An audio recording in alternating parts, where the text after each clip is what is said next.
Welcome back to the podcast. I want to know, have you been trying to get up, handle all the mom things, get yourself ready, and still make it to work on time? I totally know that frustration, and I know that you're probably leaving the house already running on fumes, and maybe you snapped at your kiddo, even though you promised yourself and your child that you wouldn't do that anymore, and you rushed them out the door, even though you said you were done doing that, and on top of that, you're 5 minutes late to the school drop-off line. Now, I could give you all the morning hacks. I could walk you through my entire step-by-step routine, but here's the truth. If you don't solve this one thing the night before, nothing else is going to matter. This one thing can make or break your entire morning, and it can be tricky to nail down, but I'm going to help you in this episode. So stick around. And you're also listening to this as a single mom and you feel like you're just constantly on edge, like one more thing might push you over. And I see you. The laundry's piling up, the kids need you, the decisions, they just never stop. And your phone is going off, your brain never turns off. Maybe it feels like you're operating with half a brain.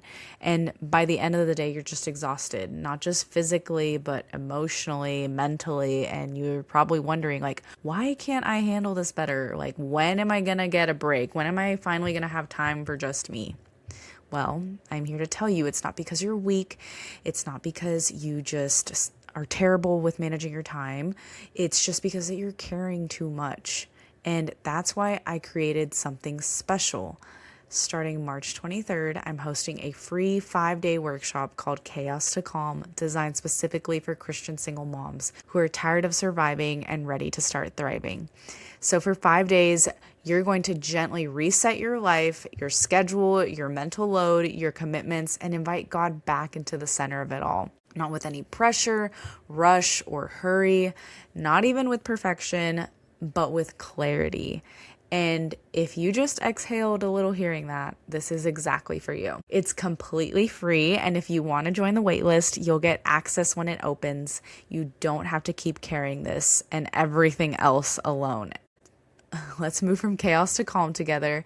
Check the show notes to join the waitlist, and I can't wait to see you there. All right, let's go on to the episode. So here's the scene. It is 10:30 at night. You really wanted to be in bed by 9:30 so you could wake up at 5:30, maybe even 5. Get some quiet time to yourself, get a head start on getting ready, make sure the lunches are packed, the whole deal. Be super mom. But now it's 10:30 and you're thinking, there is no way I'm waking up that early. I need sleep or I'm going to be a mess tomorrow. And me personally, as I get older, I'm like, oh my goodness, if I don't get at least a good solid 7 to 7.5 hours of sleep, maybe for you it's 8, I'm exhausted. And I just remember thinking, like, whenever I was younger, so many people would tell me, like, when you get older. And like, I'm here, I'm like approaching 30 in 3 years, which is kind of crazy to say out loud, but like, I'm also looking forward to it in a way. Anyways, but if that sounds familiar, good, because that is exactly what we are talking about today. Not your kid's bedtime, not the dog's bedtime. We are talking about your bedtime, because this is the one thing that if you can get it right, it's going to completely change your mornings. You will wake up refreshed, maybe a little sleepy, and that's okay. I love the bed. It's warm. But actually ready to start your day on the right foot instead of already behind before you've even walked out the door. And I'm going to reverse engineer this for you and walk it back step by step, because I think we want to always go to the beginning, but let's reverse engineer this. So the last thing before you go to sleep, you're going to put your phone away at least 30 minutes before bed. And I know, I hear myself, but the blue light from the screen on your phone, it genuinely disrupts your sleep pattern, and more importantly, it keeps your brain wired when it needs to be winding down. So 30 minutes is the minimum, an hour is ideal, but I'll be honest with you, I don't always do an hour either, but 30 minutes, like, that's doable, and it will signal your brain that bedtime is coming and sleep is coming.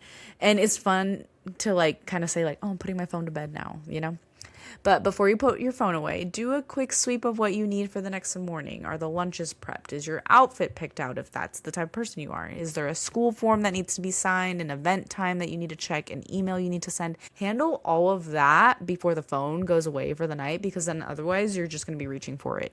And so let's move on to the second thing. Now, your kids need to also be getting to bed on time.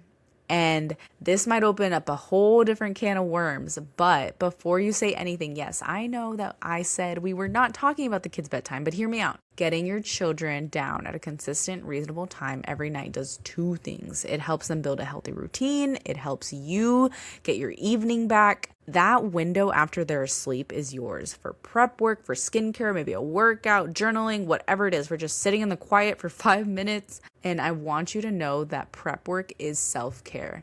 You know, we've been conditioned to think that self-care only looks like bubble baths and spa days, but thinking ahead for future you, having the snacks ready, the water bottles washed, the form signed before the deadline, your purse ready to go, that is all taking care of yourself. And it's taking care of your kiddos too, because they would so much rather have a mom who isn't rushing them, isn't stressed, and actually knows what's on the calendar, like prepared ahead of time. And I also recently was reminded that kids, when they're going through growth spurts, like may need a little bit more sleep and food. And that sounds like so common sense, but like you yourself too. Like think about that. If you're getting ahead of the ball and making sure you have good sleep, that your children have good sleep, you guys are getting good breakfast, good snacks, whatever the case may be, that is the mom, like that calm mom who's thinking ahead. Like you're gonna feel like, I nailed it.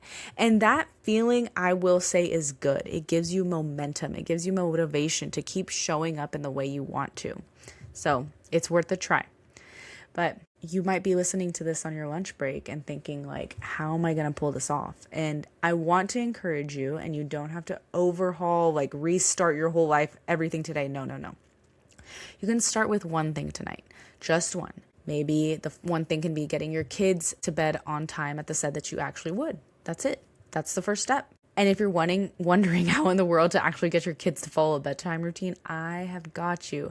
That is exactly what next week's episode is about. I've been working on honing in on our bedtime and morning routine with my daughter this year, and I'm going to share the exact system I'm using, how even kindergarten-aged kids can handle certain tasks independently, and what it actually takes to set them up for success. Because you pouring into your kids that way is going to give time back to you, give you energy, and it's going to be great. Win-win. It will take effort and intentionality on your part, but it's so worth it. It's train up a child in the way they should go, and when they are older, they will not depart from it. So yes, we want to raise our children who love the Lord, also children who can function as capable humans, but we also want to train them like to be able to take care of themselves, right? But to recap today's episode, the one thing that will make or break your morning is your bedtime. So nail it down, work backwards, prep what you need for the next morning, get your kids to bed on time, and put your phone away at least 30 minutes before you go to sleep. I feel like that's the easiest thing. Like even put an alarm like 30 minutes before your bedtime. Put phone away.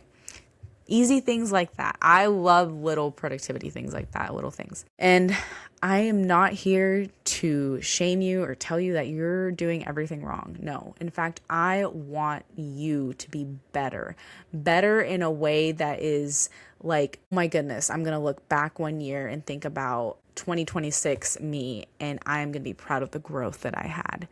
I can tell you for a fact, I have been trying to hone in on my own systems and learning what works and what doesn't work for about probably 6 years now. And I can tell you what, I am more clear with my time and my tasks. I'm less stressed in the mornings. My daughter and I, we wake up, we do our morning routine, and we feel like we're calm and happy and ready for the day.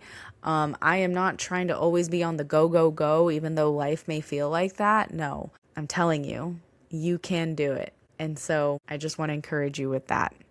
And reminder, before you go, don't forget to check the link in the description to join the wait list for the Chaos to Calm workshop. This is the second time I'm hosting this workshop. It was such a blessing to the moms who did it the first time around. And so I can't wait for you to join. Go from chaos to calm. I know that's something we're all trying to go for in this year. So I hope you check it out. Thank you. If you like the podcast, go ahead and subscribe. Give it a thumbs up if you're on YouTube, and leave a review and share with a friend or a mom who could use this encouragement. Thanks and have a great day.